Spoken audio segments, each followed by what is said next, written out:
Should you work harder? Is hard work the key? Is hustle the key? I hear a lot of different opinions. I just want to say this. I feel like I live in a world that's the exact opposite. I feel like I live in a world where millions, tens of millions, hundreds of millions, even billions of people are working their ass off. I remember going to India in the third world. People wake up at dawn and work till dusk picking aluminum out of trash heaps. Should they work harder to get ahead? I'll tell you a true story. Growing up, I played basketball at a school, inner city, 95% non-white people in Raleigh, North Carolina. Enloe is the name of the university. And I had a friend who lived in the projects. His name was Leon Champion. Rest in peace, Leon. He died in prison after I graduated high school. But it's a sad story. I never, I didn't grow up rich, but we always had food.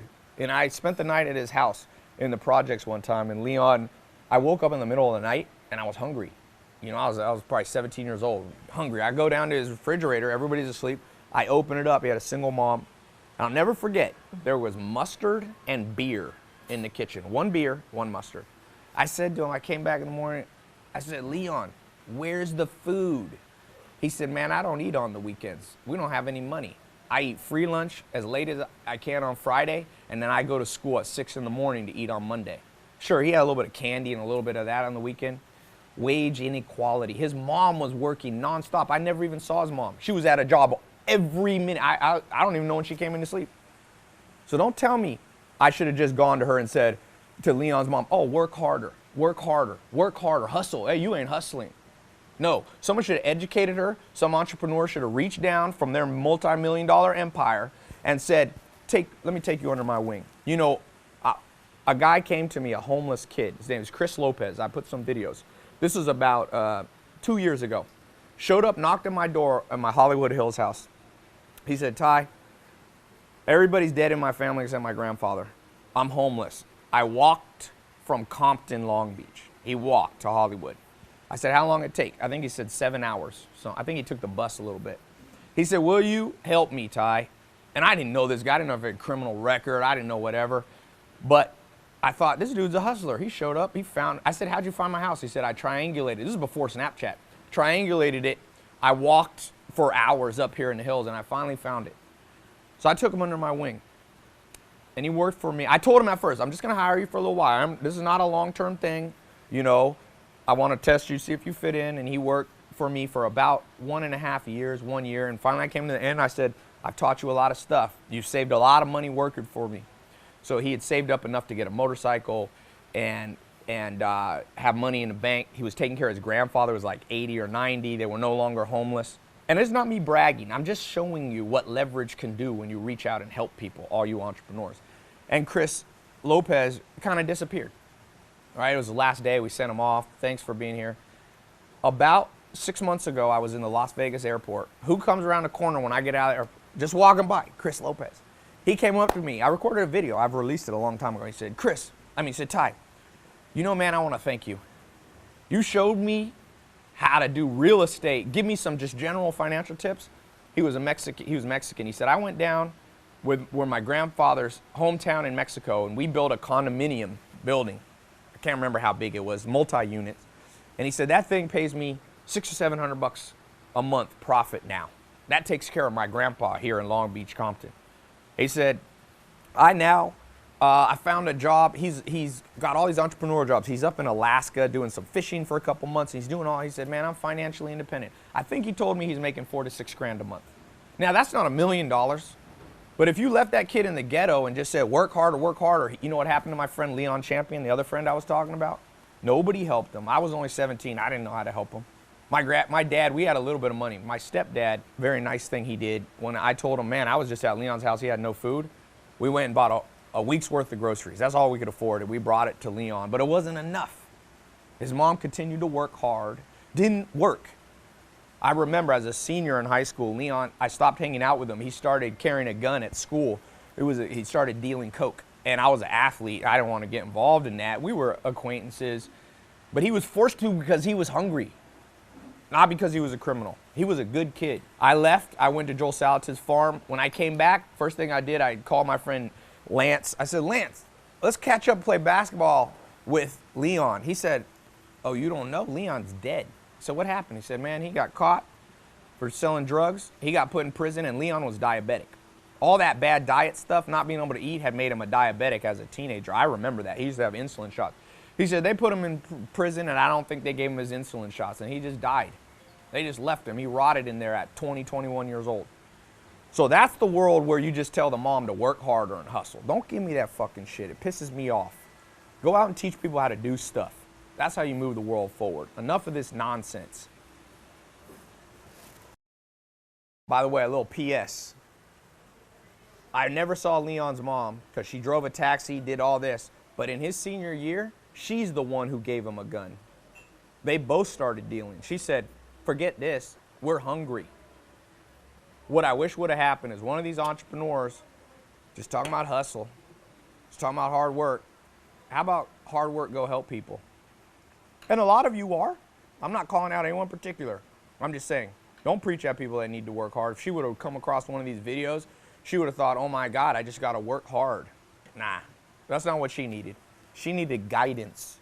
We live in a modern world. She could have, just like Chris Lopez, if I had been older, I could have taken her and Leon under my wing and said, let me show you how to make $4 to $6 grand a month, just like Chris Lopez. I know single moms. My mom was a single mom. All around us, families, single moms, people trying to put food on their table, working 2, 3 jobs. Is the answer for them to just work harder, or is it to work smarter? Work hard or work smart, because they're different. I'm always reminded of this story that my mentor, Alan Nation, told me. He said, Ty, and I don't know if this is a true story, but it gets the point across. There was a plane flying over South America. It crash landed, and it was full of all these engineers, all these hard workers. And the hard workers got out, and there were some machetes, and they all grabbed a machete, and they began to hack their way through the jungle. Chop, chop, chop, chop, chop. Flurries of activity, boy. They were working hard, but they forgot something.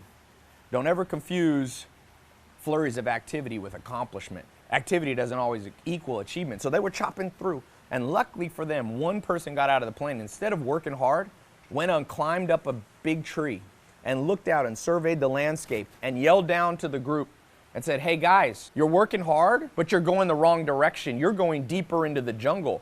The city for our escape is the other way. You see, what's moved civilization forward is not just hard work. Go to any hotel, go to any restaurant, the hardest working people there are working their ass off, and they're still not getting ahead. There's still not equality in pay. There's still people making massive amounts who don't work nearly as hard as the working class. No, what gets you ahead is leverage. In fact, it's the exact opposite. What you want to do is figure out how to work half the time and get twice as much done, so that you could take a vacation, so that you can paint a painting and have some downtime, so you can go on vacation with your family, so you can just lay out on the beach and just look at nature and enjoy life. You want to just grind yourself into the ground? Go ahead. But the people that get ahead are not just grinders. They're not. The grind is necessary, work is necessary, but it's never a goal. It's a necessity. The goal is very different. The goal of life is not to breathe.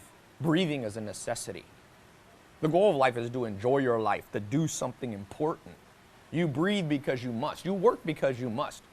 But you never say, well, why I'm here is just to breathe. No, you're not here just to work. Working harder doesn't always change the game. Now, I will say, there's about 5 to 10% of people I bump into that are just pure lazy. You and I all know who they are. They're just lazy. But those people are not going to be helped by this video or anybody's video. If they're lazy, they're lazy. For those of you, and if you're watching this, I doubt you're lazy. I bet you work. I bet you know how to put your head down and focus. But maybe you look at your bank account and go, wait a second, this is crazy. Did you know that I think the top 10 people on the Forbes list have more money than the next 50% of the world? Is it because those top 10 Forbes list people worked harder? Nah, let's be real here. Is it because they grinded more than the other 50% of the world? I think the people saying this haven't traveled the world. I've been to over 50 countries, a lot of them third world countries, the hardest working people I've ever met, and they're still poor, and it's sad. And I'd like to figure a way to change that. I'd like to be able to contribute. My best guess and my best hope for the world is that we begin to have tools. We begin to get electricity to places. We get the internet to places. We get better education. That's not just working hard, that's working smart. This will change the world. Now, I just want to go on record saying, I have worked hard. I have. And I regret a lot of it. In hindsight, had I listened to more people, and I had mentors, But even then, I wasn't listening enough. When you get in a car in a new city, do you just drive? Or do you look at Waze? Do you look at Google Maps? Do you look at Apple Maps? Because it'll tell you, don't go left. We've already looked down left, and left is a dead end. Left is traffic. Same way for you as an entrepreneur. You need somebody, just like Mark Zuckerberg turned to Steve Jobs and said, I don't know what to do with Facebook. It's not working anymore. And Steve Jobs said, Mark, you're in your 20s. I'm almost 50. Let me share with you the mistakes I made in my 20s, in my 30s. Let me guide you so you don't have to make those mistakes.